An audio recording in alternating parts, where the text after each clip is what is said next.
Hello and welcome to Retro Reviews, my channel where I review my favorite retro video games of all time, as well as some modern releases I have recently finished. Today I want to talk about a modern release that I absolutely adore, and probably the game I have the most time in out of any video game I have ever played. That is Super Smash Bros. Ultimate for the Nintendo Switch. I am a huge fan of the Smash series. I have been since the original Nintendo 64 entry. I remember playing that with my friend at the time and picking Light Blue Luigi and thinking he was the coolest character in the entire game, and I have never looked back. I play Light Blue Luigi in every single Smash game, no matter how good or bad he is. And Smash Ultimate is just the perfect culmination of the series. It takes everything that you love about the franchise and puts it all together, namely with the main gimmick that everyone is here, having every single character from every previous Smash game, which was a huge deal when it was first announced. I still remember I was walking home from work. I had school that day and I just finished my job, and I was walking back to my apartment and I was watching the Nintendo Direct. They had just finished up the Splatoon announcement and like the one more thing, and they debuted the trailer for Smash Ultimate, and I was so excited about it because it looked to be something really special, and it ended up being probably the most unique and best crossover fighting game of all time. I mean, we're competing up there with the likes of like Marvel versus Capcom at this point in terms of how crazy this roster really is. When they announced that everyone was here, including, Pichu, we've got Snake, we've got Dr. Mario, we've got all these random characters, and then some of the most iconic characters like Snake and Sonic, the third parties that you didn't know if they'd be coming back, Cloud and Bayonetta from Smash 4, and they're all coming back in this game, which was a monumental thing. And then they just kept going crazier and crazier with the announcements. They announced that King K. Rool was coming, and Ridley, even though they had said previously that he was too big for Smash. We had Simon and Richter. That was a crazy announcement. We had Ken and Incineroar. Isabelle was an interesting one.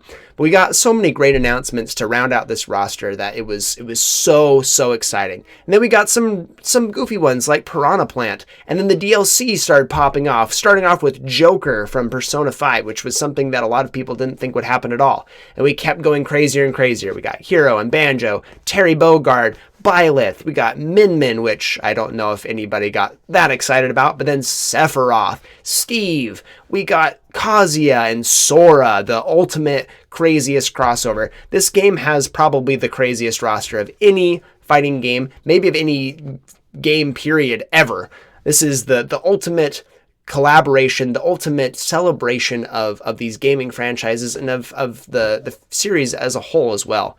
Smash Bros. Ultimate does about everything right that you want from a party game and a competitive game. From a party perspective, there are tons of items to use, almost everything from the legacy. I think we're missing a few things from some previous Smash games. Same with the stages. We don't have every single stage from every Smash game, but we're pretty darn close. And plenty of new ones too, especially with the DLC. You have a ton of stages. You have a ton of items to play with. You have tons of custom modes. You have everything that you could want out of the perfect party game. On top of that, you've got the Spirits, a new addition for the World of Light, which is a really interesting concept. Wasn't my favorite story element driven Smash game, but I liked what they did with it. I think the Spirits are an interesting way to beef up your characters and make things even more varied. I think that's a really fun idea, and I had a good time playing through World of Light, at least for a little while. I had an enjoyable enough time. This isn't anything like Subspace Emissary, which I think would have made this one of the best video games of all time, hands down. Like, I don't think anyone would argue with that if they had a story mode similar to Subspace Emissary. But that would have been a really big ask, especially with the DLC and everything coming to the game later on. I think that would have been a little bit too difficult. I think they did everything that they could possibly do with this game. The only thing I wish we could have had was break the targets. But we got home run contests, so all the special modes, all the story stuff, the Spirits, this giant roster of characters makes for the perfect party game. Now, as a competitive game, I love the competitive side of Smash. I started competing in Smash 4. I had a really good time with that. I have competed in Ultimate. I've competed for the first few years pretty consistently. I won several tournaments. I had a really fun time, and I love the competitive scene. I still watch to this day. And you have some characters, especially the top tiers and the more broken Fighter Pass 2 characters that have come out, that have kind of put a damper on the meta.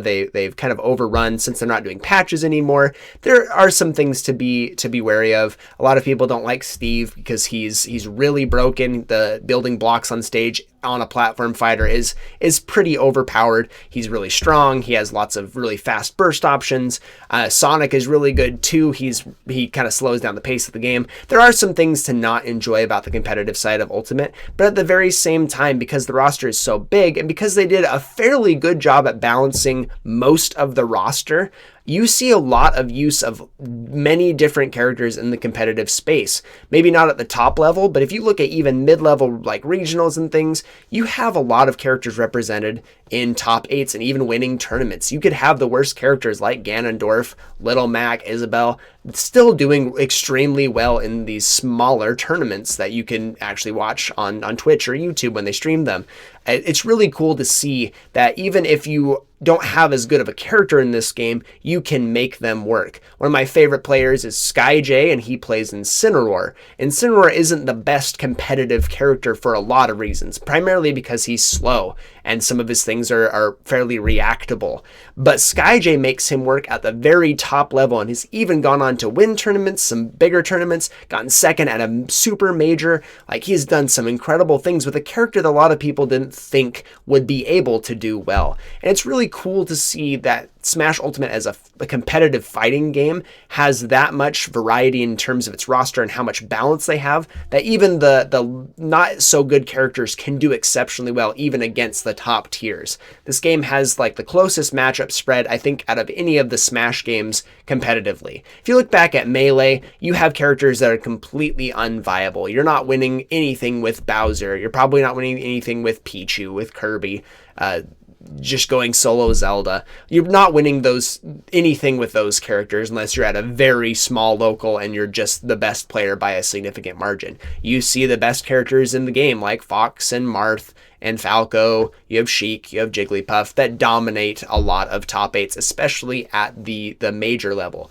Ultimate has just a lot more variety, and it's cool to see. And I love that even, so far down the line since it's launched, we still have a lot of tournaments, a lot of people doing extremely well with a lot of characters, and the meta still is developing in a lot of ways. You still have the best characters in the game that are the best by a significant margin, and we know that, but it's not impossible to beat them. And that's what I really like about this as a spectator sport. And I still love the competitive side. I haven't been competing for a while, but I still play it a lot online, and I still enjoy playing as a lot of these characters. My mains include Luigi, like I said before. I've played Luigi since the beginning of time. I love Wario. I love Diddy Kong. The heavies are always fun. Donkey Kong and King K. Rool. King K. Rool is one of my most excited characters. I was most excited for when the game launched. I played him a ton.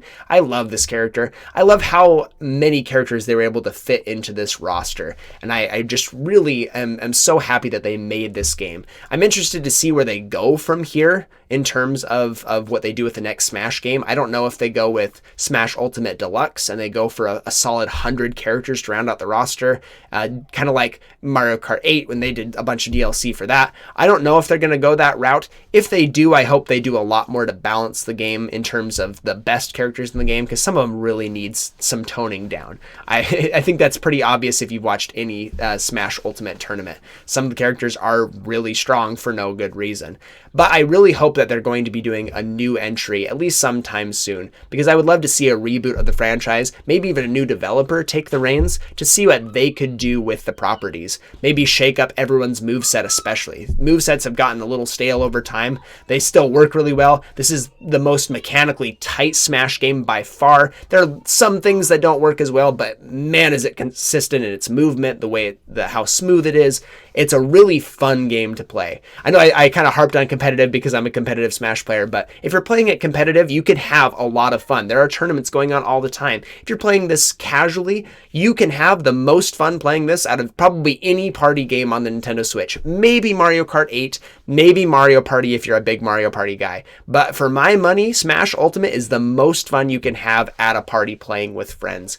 I absolutely adore this game so much. Smash is such a special series to me. In fact, I plan on making some videos about Smash Smash Ultimate, about the next Smash game, some of my conjecture. When I'm filling those Tuesdays and Thursday slots with new stuff, I'll probably be filling that with what I want for the next Smash game, what I think for the next roster, how many characters I think. I'm going to start doing stuff like that because I just love this game so much and I just want to talk about it a little bit more. Smash Ultimate is my favorite fighting game. I think it's the best fighting game of all time. I know that's hard to argue when you have some really fantastic entries out there, but for my money, it's just got so much content and it's so much fun to play with friends. I'm going to give Smash Ultimate a platinum rank. Thank you so much for watching, and I'll see you on the next one.